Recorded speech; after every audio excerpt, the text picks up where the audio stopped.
الحمد لله كفى وسلام على عباده الذين اصطفى أما بعد فقد قال الله تعالى في كلامه المجيد وفي فرقانه الحميد أعوذ بالله من الشيطان الرجيم بسم الله الرحمن الرحيم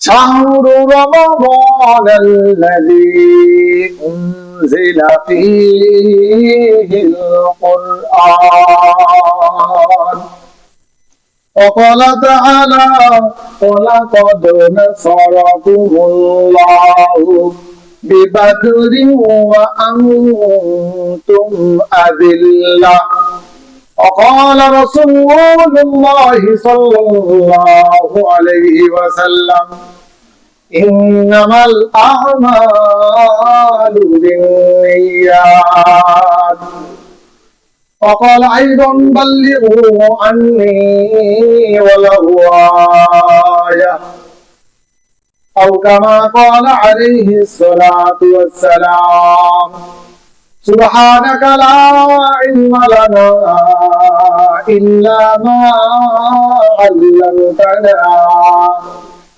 إنك أنت العليم الحكيم صدق الله المولانا العظيم السلام عليكم ورحمة الله আপনারা সকলেই কেমন আছেন? আলহামদুলিল্লাহ, রব্বে পাকের দরবারে অগণিত শুকরিয়া। রব্বে পাক আজ ৯ রমাদান ১৪৪৭ হিজরি সন ১৪ই ফাল্গুন ১৪৩২ বঙ্গাব্দ এবং সময়ের পরিক্রমায় ২৭শে ফেব্রুয়ারি ২০২৬ সাল চলছে। আল্লাহ পাক হায়াতে রেখেছেন, সুস্থ রেখেছেন, এই জন্য আরেকবার কালিমাত শুকর আদায় করি আলহামদুলিল্লাহ। সম্মানিত হাজিরিন, রমজান মাসের দ্বিতীয় খুতবা, রহমতের দশক চলছে, শেষ হওয়ার পথে।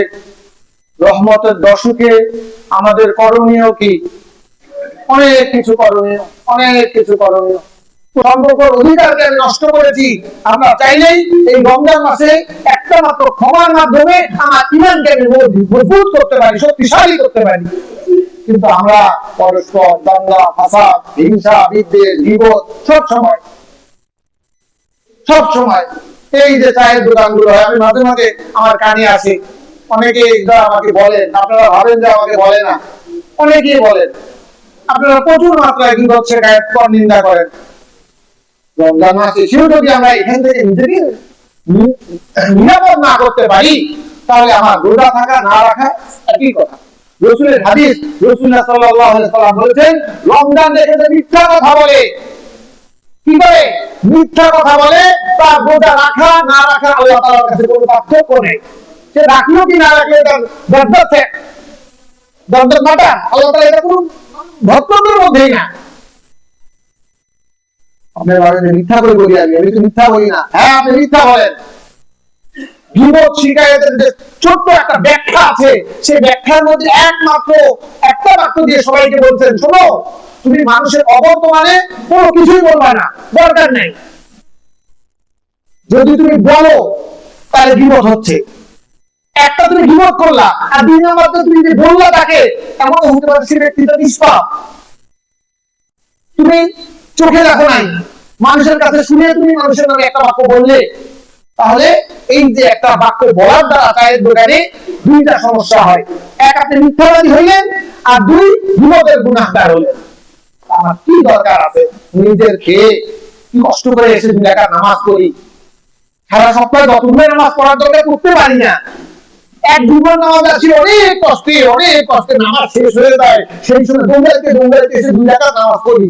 এত দামি নামাজ, সামান্য একটা বাক্য গীবত করে এটা ধ্বংস করে দেবো?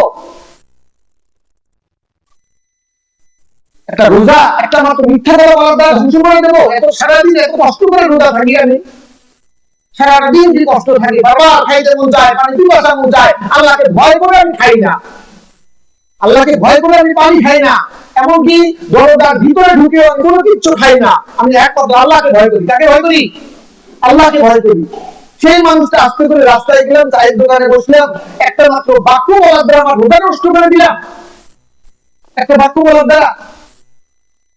এই জন্য ভাই ও দোস্ত বুজুর্গ, আপনাদের কাছে করো জোর অনুরোধ করি, আমরা রমজান থেকে কোনো দরকারই নাই আমার কারো নামে কথা বলার, দরকারই নাই। মানুষের ভালো কথা বলবেন, কি বলবেন? মানুষের ভালো কথা বলবেন, যার নাই তার খুঁজে দেখবেন তার মধ্যে ভালো কি আছে সেটা বলেন, সওয়াব। এটা কি সওয়াব? এই জন্য মানুষ মারা গেলে একটা মাত্র সুরত বাকি থাকে, স্মরণ সভা একটা মাত্র সুরত বাকি থাকে, যে সেই লোকটা মারা গেছে তার ভালো জিনিস আলোচনা করো। কি আলোচনা করো? তার ভালো জিনিস আলোচনা করো, যতটুকু পারো ততটুকু আলোচনা করো। একটা মাত্র সুরত স্মরণ সভা, ইসলামী সুরত, তাছাড়া আর কোনো সুরত নাই। এমনি তার জন্য আপনি দোয়া করেন, কোরআন তেলাওয়াত করেন, কিন্তু তার জন্য কোনো সভা সমিতি করবেন? একমাত্র ভালো জিনিস তার গুণগান তাকে গাইতে হবে, এই লোকটা জীবিত অবস্থায় এই ভালো কাজ করেছে, এটা ব্যবস্থা। সম্মানিত হাজিরিন, এই জন্য রমজান মাসে আমরা বিপদ শিকায়ত করবো না, ক্ষমা দৃষ্টান্ত অনুসরণ করব, মানুষকে ক্ষমা করে দেব। 3 নম্বর যে সুরত, সেটা হচ্ছে কোরআন অবতীর্ণ হয়েছে এই মাসে, এই জন্য হেদায়েতের আলো অন্বেষণ করব। কি করব? হেদায়েতের আলো অন্বেষণ করব, বেশি বেশি করে কোরআন তেলাওয়াত করব। আল্লাহ পাক বলেন, শাহরু রমাদানাল্লাযী উনজিলা ফীহিল কুরআন, পবিত্র একটা মাস, যে মাসে কোরআনকে অবতীর্ণ করা হয়েছে। হুদাল লিন-নাস, কেন? মানুষের হেদায়েতের জন্য। এই মাসে কোরআনের দাবি বেশি বেশি করে কোরআন তেলাওয়াত করা।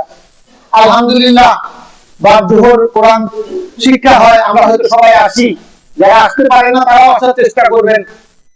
আল্লাহ তাআলা ওসিলা খোঁজেন, ওসিলা খোঁজেন। দাড়ি পেকে গেছে, এসে বসছি, বুঝি না বুঝি ছাত্র হওয়ার চেষ্টা করেছি, আল্লাহ আপনাকে চেনার চেষ্টা করেছি। আল্লাহ পাক এই ওসিলায় আপনাদের সারা জীবনের গুনাহগুলো মাফ করে দিতে পারেন, পারেন, আল্লাহ চাইলে পারেন। রহমানুর রহিম নামের জন্য তাকে বলা হয় নাই।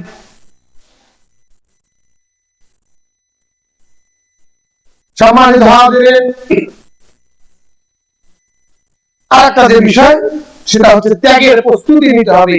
এখানে ত্যাগের প্রস্তুতি বলতে এই যে আপনি ত্যাগ করতেছেন না, সারাটা দিন না খেয়ে আছেন, শরীরকে কষ্ট দিচ্ছেন, কেন? আল্লাহকে খুশি করার জন্য।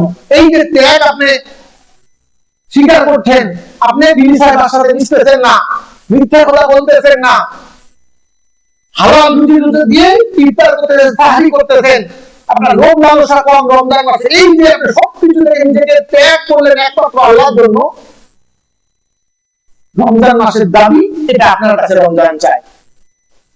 তাবুকের যুদ্ধে রাসূলুল্লাহ সাল্লাল্লাহু আলাইহি ওয়াসাল্লাম রমজান মাস, রাসূল বলেন, কার কি আছে নিয়ে আসো, একটা যুদ্ধ করতে অনেক খরচ, বিদ্রোহীদের সাথে, কার কি আছে আসো, সবাই সহযোগিতা করো, সাহায্য করো, নিয়ে আসো, কার কোন সাহায্য দান নিয়ে আসো। সবাই সবার মতো নিচ্ছেন। কিতাবে আসছে উসমান গনি রাদিয়াল্লাহু তাআলা আনহু, উনি বিপুল সম্পত্তি দিলেন। কি বলেন? বিপুল সম্পত্তি দান করে দিলেন। এক ব্যক্তি পাশে গরিব সাহাবী, তিনি চোখ দিয়ে পানি অনবরত কাঁদছেন কাঁদছেন। রাসূলুল্লাহ সাল্লাল্লাহু আলাইহি ওয়াসাল্লাম বলেন, এদিকে আসেন, কাঁদছো কেন তুমি? আল্লাহর হাবিব, আমার তো দেয়ার মধ্যে কিছু নাই। হযরত উসমান গনি রাদিয়াল্লাহু তাআলা আনহু বিপুল সম্পত্তি দিয়েছে, আমার তো দেয়ার মধ্যে কিছুই নাই, আমি এই জন্য কান্না করতেছি। আল্লাহ রাসূল বলেন, তোমার দেয়ার মধ্যে একটা জিনিস আছে। কি? তোমার নিয়ত। তোমার কি? তোমার নিয়ত। তোমার নিয়ত কি? শুদ্ধ না অশুদ্ধ? তুমি আমাদের কি চাও? এই যুদ্ধের জন্য কি চাও তোমার? আমি আমার নিয়ত, আমি সবকিছু, আমার যা আছে, জীবনটা তো আছে, আমার জীবনটা তো আছে, আমার নিয়ত এটাই, এটাই দিয়ে দেবো, যা আছে তাই দিয়ে দেবো, এই যে নিয়ত।